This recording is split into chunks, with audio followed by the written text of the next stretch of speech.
ಜಿಲ್ಲಾಸ್ಪತ್ರೆಯ ಶವರಕ್ಷಣಾ ಘಟಕದಲ್ಲಿ ರಕ್ಷಿಸಿಡಲಾಗಿದ್ದ 2 ಅಪರಿಚಿತರ ಅಂತ್ಯ ಸಂಸ್ಕಾರವನ್ನು ಉಡುಪಿ ಜಿಲ್ಲಾ ನಾಗರಿಕ ಸಮಿತಿಯ ನೇತೃತ್ವದಲ್ಲಿ ಬೇಡನಗುಡ್ಡೆಯ ಹಿಂದೂ ರುದ್ರಭೂಮಿಯಲ್ಲಿ ಸೋಮವಾರ ನಡೆಯಿತು.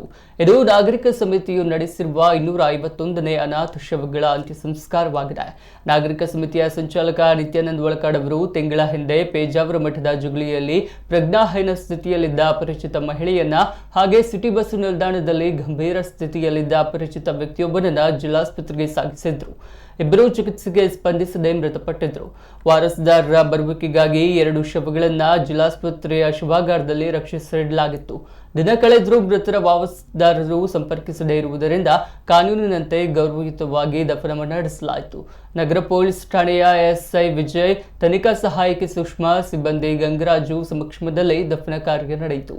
ನಾಗರಿಕ ಸಮಿತಿಯ ಸಂಚಾಲಕ ನಿತ್ಯಾನಂದ ಒಳಕಾಡು ನೇತೃತ್ವ ವಹಿಸಿ ಮತ್ತಿತರರು ಸಹಕರಿಸಿದರು.